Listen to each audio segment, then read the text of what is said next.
Gary. It's so good to see you guys. Andrea, nice to see you. We got people from all over the place coming on. Miss Kim's on. Debbie's on. Good morning, Debbie. It's so nice to see you on here every morning. Thank you for joining us. We're on February the 5th. Trying to take just a little bit extra time in the mornings when we go on live at the beginning. I got some feedback from some folks that our first few minutes are. Did you just? I did. Okay, to okay, get awesome. you. Okay, no Yeah. problem. I just want to make sure I know because I people, didn't if see. I do it, they'll pop on. Yeah, no Notice problem. I this. just I didn't didn't see you think about touch your phone, and I wanted to make sure we weren't having an issue with somebody. Oh, your phone's yeah. on. It alerts Yeah. people that you're watching. Yeah. Your name.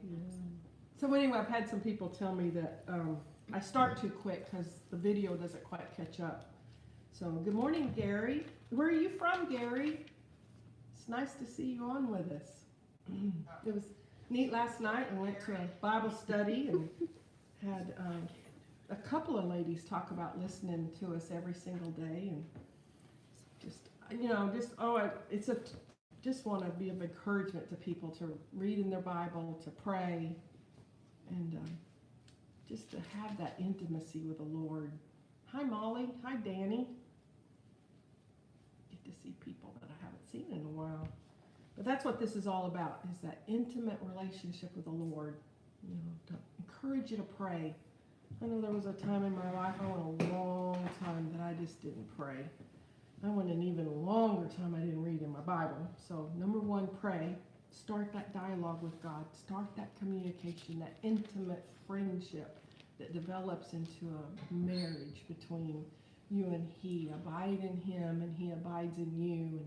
And then read the Word. He'll confirm the things He's speaking to you through the written Word. And then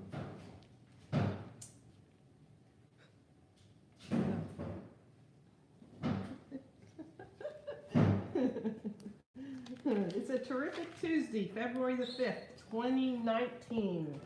Reading about all of the laws. My goodness. And you know, as I was reading through here, how sad it is that they had to write down these kinds of laws. We're all guilty. I mean, we're all guilty of doing things that is less than common sense, doing things that hurt other people, letting other people down. We're all guilty. We've all done that at some point in time in our life. And you know, the Israelites was no exception. Moses was the judge, and they brought all of their complaints to him, and it resulted in God having him write down all these laws. Now, the intent was to show them how much they needed a Savior, and they certainly did need a Savior. But I just read through them all, and you know, all he ever wanted was them.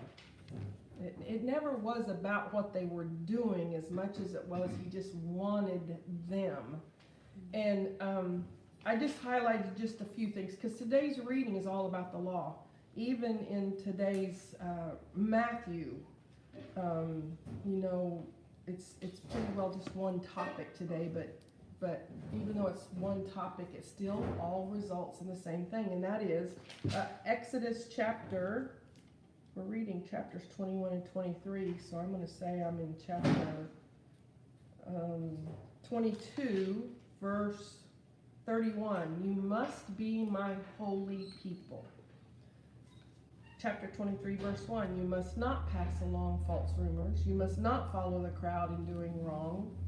You must not, and verse 3, and do not slant your testimony in favor of a person just because that person is poor. I mean, it almost sounded like things we'd tell our teenagers today. I mean, really, just very basic instructions about how to treat one another. You know, you don't mistreat the people that you love. You do unto others as you'd have them do unto you. If you give somebody your word, you stand by your word. Your yes is supposed to be yes, your no is supposed to be your no. And then Matthew is Jesus talking to him, and he's pointing out things that's getting ready to happen, and everything that's in Matthew 24, these first 28 scriptures today, if you go through the history books and read 70 years after his death, the very things he talked about actually happened. The buildings, the temple buildings that was there was overturned through a raid and a war that took place 70 years later. But one phrase in today's, as Jesus is talking to them and warning them about what will happen, one phrase today stuck out for me, and it's verse 13. But the one who endures to the end will be saved.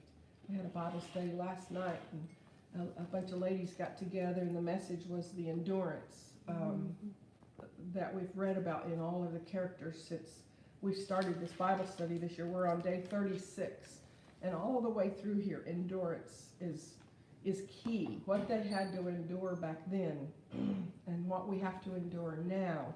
And it just kind of sums it up in verse 13. But the one who endures to the end will be saved. I mean, it's always our temptation to bail out. It's always our temptation to take the easy way out. But those who endure to the end will be saved. It's why I say it so often, never, ever give up. Never, ever. If you've heard from God, don't give up. When you've heard from God, the resistance is going to get greater. When you've heard from him and he has said, you can count on the resistance getting greater. The greater the resistance, the greater the glory.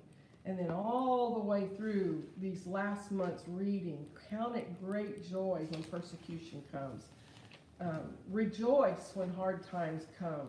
All the way through here, because when those hard times come, you know you're on the right track. Now, that's not oftentimes what we stop and say unless we're reading in the Word and we hear it day after day. I mean, today's a great day for me to read, but the one who endures will be saved. The one who endures will be saved. I mean, those are shouting words. I'm not giving up. Kim, I'm not giving up. Rhonda, I'm not going to give up. Renee, Montana, never, ever, ever give up. No, Tom, we don't get a choice to give up. No, that's not even a choice. No, because the one who endures to the end will be saved. And we certainly can apply that to salvation, but we can apply that to whatever we're getting ready to do. Sandy is on here with us this morning. Good morning. She's starting a brand new second, third career. I'm not even sure. She's so successful in everything she does. You know, she'll be tempted to give up 1,000 times before she reaches that place that she goes, it was all worth it. We're all tempted to give up. And normally at the time when you're the most tempted to give up, it's right before the breakthrough. But the one who endures to the end will be saved. Psalms 29, honor the Lord, you heavenly beings. Honor the Lord. So here we are, we're reading in Exodus, and then we read about hard times coming in Matthew, and then here the psalm wraps it all up. Honor the Lord, you heavenly beings. You know, in Exodus, it was all about the laws, how to treat people. And we don't treat people because people deserve to be treated good. We treat people good because we're honoring God. We obey the law, not because we're under the law anymore. We obey the law now, today, because we honor God in all of our actions and everything that we say and everything we do. Honor the Lord, you heavenly beings. Honor the Lord for his glory and his strength. Honor the Lord for the glory of his name. Worship the Lord in the splendor of his holiness. To me, it just wrapped it all up. That's just exactly what we were talking about. And then, oh my goodness, I mean, we have almost a whole column of Proverbs today. One of the longest Proverbs reading that we have.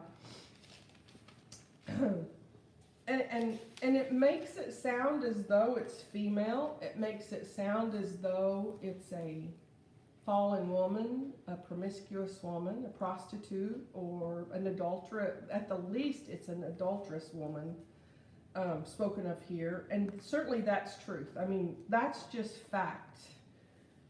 It describes an adulterous woman, and there was many, many years that as I read this, that's all I could ever read, is about the adulterous woman who entices somebody. But if you've been reading all along, we're on day 36, you also see that God refers to wisdom in the female tense. So this is the opposite of wisdom, and it's way more spiritual than it is just the black and white text of the adulterous woman. It's anything that'll entice us.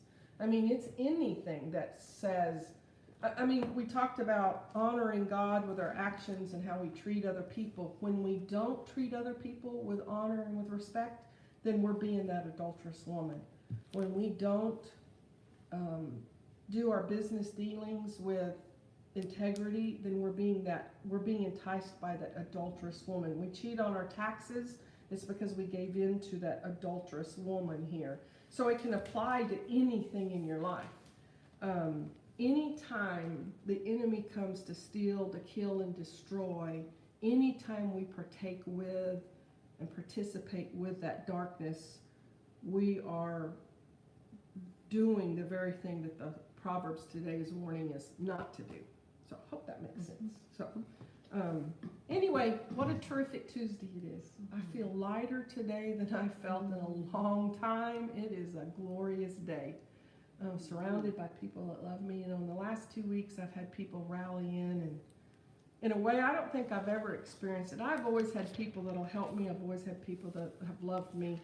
I've been very blessed that way. I've got friendships that date clear back to grade school that I still am in touch with and still love and cherish. But the last 2 weeks, the people around me have rallied around and pulled up their shirt sleeves and dug in and helped me in ways that, how can it not be a glorious day when you're surrounded by love? So thank you, everybody, to my tribe. And thank you for joining in with us today. Hope Keith had a happy birthday this week. Hi, Dale. Angela, good to see you. I'm sorry I'm not there doing Bible study with you, but